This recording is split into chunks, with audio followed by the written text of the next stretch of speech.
Bom dia, povo abençoado de Jesus. Mais um estudo. Lucas capítulo 10 ao capítulo 13. E no capítulo 10, Jesus envia 70 de dois em dois para pregar o evangelho em todos os lugares. Nós sabemos que o número 70 representa algo na Bíblia importante. Quando Pedro pergunta para Jesus se está bom perdoar 7 vezes, e Jesus diz que deve perdoar 70 vezes 7. Nós também temos as 70 semanas de Daniel, e nós temos também várias vezes a repetição desse número na palavra de Deus. Quando a gente vê em Noé, quando seus filhos Sem, Cã e Jafé, eles vão dar origem a 70 descendentes, e cada um desses vai formar uma nação. O número 70 na Bíblia representa nações. Por isso Jesus envia 70, porque ele quer que o evangelho seja pregado em todas as nações. Isso é chamado gemátria, uma numerologia da Bíblia. O capítulo 10 começa com Jesus enviando, e ele fala, não vão levar nem alforje, nem dinheiro, porque digno é o trabalhador do seu salário. E quando eles vão, então regressaram os 70 tomados de muita alegria. Senhor, até os demônios nos submetem por causa do teu nome. E ele fala, alegrai-vos não porque os demônios submetem a vocês, mas porque o vosso nome está arrolado nos céus. Deu a eles autoridade sobre todo o poder do inimigo, e nada, absolutamente nada, os causaria dano. E Jesus agora agradece o Pai por ter revelado isso aos humildes, aos pequeninos. Ele dá graças a Deus e fala para os seus discípulos, muitos dos profetas gostariam de ver o que vocês estão vendo, ou seja, a concretização da promessa de Gênesis 3,15, a semente da mulher, aquele que viria para restaurar a família de Deus. E agora o intérprete da lei pergunta para Jesus, para colocar ele à prova, o que ele tem que fazer para herdar a vida eterna. E Jesus pergunta como que ele interpreta a lei, o que está escrito na lei. E ele fala, amará o Senhor teu Deus de todo o teu coração, de toda a tua força, de todo o teu entendimento, e amarás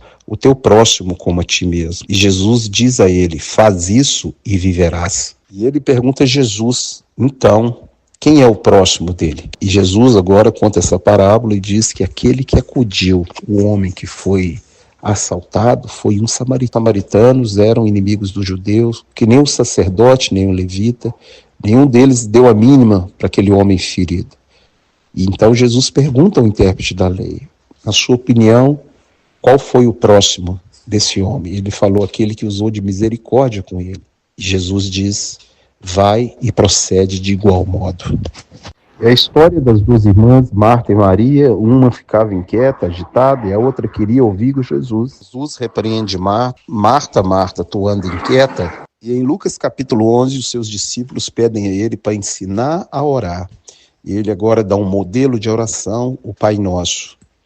E depois conta uma história, parábola do amigo importuno que bate na porta de um homem pedindo para ele 3 pães e fica importunando, batendo, pedindo. E Jesus fala, pois eu vos digo que aquele homem não der a ele o pão por ser seu amigo, o dará por causa da importunação. Ele dará tudo o que tiver necessidade.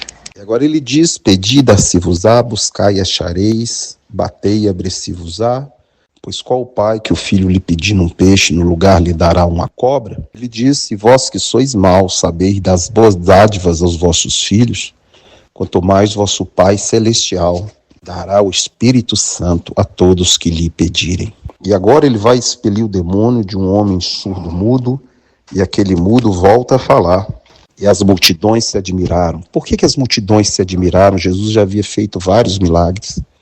Na cultura dos fariseus, um demônio só pode sair quando lhe é perguntado o nome. E no caso de um mudo surdo, ele não tem como falar o nome, o demônio que está nele. E aquele fato de expulsar o demônio de um surdo e mudo só poderia ser feito pelo Messias, pelo Cristo, pelo ungido, pelo Filho de Deus. Então eles se admiraram. Você vai ver que quando Jesus vai expulsar o demônio do gadareno, ele pergunta o nome. E o demônio fala legião. Não que ele precise saber do nome.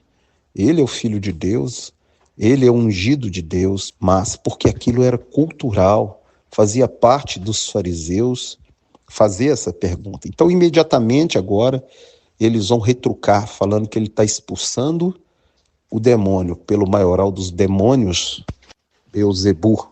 E agora Jesus diz: todo reino dividido contra si mesmo não vai prosperar. E se eu expulso o demônio pelo maioral dos demônios, por quem expulsarão os vossos filhos? Porque eles mesmos serão os vossos juízes. Se, porém, eu expulso o demônio pelo dedo de Deus, somente o reino de Deus é chegado sobre vós. Ele fala: quem não é por mim é contra mim, e quem comigo não ajunta, espalha.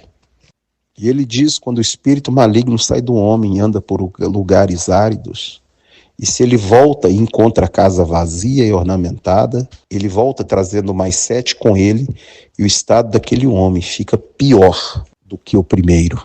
Agora uma mulher exclama: bem-aventurado aquela que o concebeu, e ele responde: bem-aventurados são aqueles que ouvem a palavra de Deus e a praticam.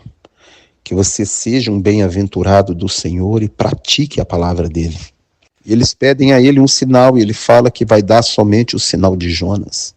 Porque assim como Jonas esteve 3 dias e 3 noites no ventre do peixe, assim importa que o Filho do Homem fique 3 dias e 3 noites no seio da terra. Ele fala que os olhos são a lâmpada do corpo. Se os seus olhos forem bons, todo o seu corpo será luminoso. Mas se os seus olhos forem maus, todo o seu corpo será trevas. Jesus agora vai comer com o fariseu, e o fariseu admira dele não se lavar primeiro.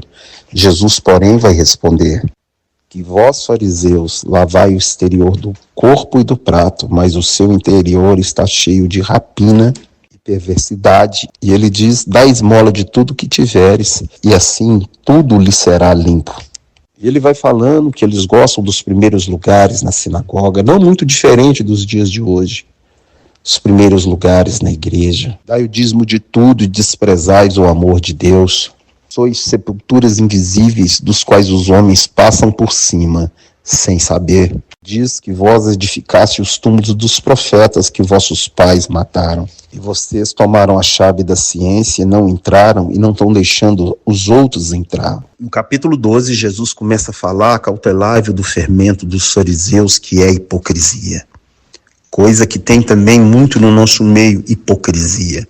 Pastores mentirosos, pastores que pensam somente no seu próprio ventre e têm matado as ovelhas com as suas doutrinas loucas. E ele diz que não vai ter nada oculto que não seja revelado. Um dia a podridão desse meio gospel será exposta a todos, que não é para temer aqueles que matam o corpo e não podem fazer mais nada, mas é para você temer aquele que tem poder de matar o corpo e lançar a alma no inferno. Fala que todos os fios da nossa cabeça estão contados, e aquele que confessar ele diante dos homens, também ele o confessará diante dos anjos de Deus. Mas aquele que negar ele também será negado. Lembrando que confessar Jesus é viver confessando pelas nossas atitudes. E toda vez que saímos da palavra, estamos negando ele. Porque como cristãos nós devemos ser uma pequena cópia do Cristo, a imagem do Cristo. E é isso que as pessoas buscam ver em nós. A imagem, a bondade, a misericórdia, o amor, o perdão, a paciência, a longanimidade, a temperança, o domínio próprio de Cristo na nossa vida. E ele diz: todo pecado que proferir contra o Filho do Homem será perdoado, mas contra o Espírito Santo de Deus não haverá perdão. Eu já expliquei isso em outros estudos. No verso 15, ele diz para guardar de toda e qualquer avareza, lembrando que avareza é idolatria. Fala de um homem avarento que só pensava em juntar, e ele chega no final, ele fala: agora eu vou descansar, pois já sou muito rico. Mas Deus lhe disse: louco, nessa noite pedirei a tua alma, e o que tens ajuntado, para quem é? Sim, é o que entesoura para si mesmo, mas não é rico para com Deus. Nós não sabemos o dia da nossa partida e nem da volta de Jesus. Que possamos ser ricos para com Deus, amontoar o nosso tesouro no céu, onde a traça e a ferrugem não corrói, e onde os ladrões não roubam nem escavam. E agora ele diz para não andar ansioso pela vida, com que há vez de comer e de vestir, olhar os pássaros, olhar os lírios. Deus dá o sustento de todas as coisas, que não é para andar inquieto nem ansioso por nenhuma dessas coisas, porque vosso Pai Celestial sabe que necessitais de todas elas. Vendei o que tens e dai esmolas, fazer bolsas que não se desgastem e tesouros no céu, porque onde estiver o teu tesouro, aí também estará o teu coração. Ele fala, aquele que muito é dado, muito mais será cobrado, e aquele que muito confia, muito mais será exigido. E no capítulo 13 ele vai contar diversas parábolas e falar sobre justiça de Deus, sobre uma figueira que foi plantada e o homem foi buscar figo naquela figueira e não encontrou e mandou arrancá-la. E aí o jardineiro pediu a ele que deixasse mais um ano, pois havia 3 anos estava plantada inutilmente ocupando a terra. Ele pede ao Senhor mais um ano. Se ela não der fruto, aí poderia arrancá-la fora. Não podemos ocupar inutilmente o reino de Deus. Temos um prazo para dar fruto, ou senão seremos também arrancados fora. Leia João capítulo 15, verso 1 a 5. Agora ele vai curar uma mulher encurvada havia 18 anos, quando estava dentro de uma sinagoga. E ele, impondo sobre ela as mãos, curou-a, e imediatamente ela se endireitou. E aquele chefe da sinagoga ficou indignado, porque ele curara aquela mulher no sábado. Jesus é o Senhor do sábado. Quando ele curava alguém, ele trazia descanso, e ele trouxe descanso para aquela mulher. Mas os fariseus, os intérpretes da lei, os doutores da lei, não entendiam a essência da lei, que o sábado foi feito por causa do homem, não o homem por causa do sábado. E ele conta várias parábolas sobre o reino de Deus. E agora a porta. Esforçai-vos por entrar pela porta estreita, porque muitos procurarão entrar por ela e não poderão. Mas ele diz que muitos últimos serão primeiros, e muitos primeiros serão últimos. E faz agora um lamento sobre Jerusalém, Jerusalém, Jerusalém, que mata os seus profetas e apedreja todos quanto foram enviados. Como quis eu ajuntar vocês como a galinha junta os pintinhos, mas vós não quisestes. Pois eu vos digo que a vossa casa ficará deserta, e não me vereis de novo, até voltares a dizer, bendito é o que vem em nome do Senhor. Então aí está dizendo que ele voltará para Jerusalém. Se você ler Zacarias 14:4, ele colocará os pés no Monte das Oliveiras, e o monte será fendido pelo meio, e ele implantará 1000 anos de paz na terra, quando Jerusalém falar, bendito é o que vem, em nome do Senhor. Que Deus te abençoe e te guarde, te dê um dia abençoado, te livre de todo o mal, em nome de Jesus. Um grande abraço.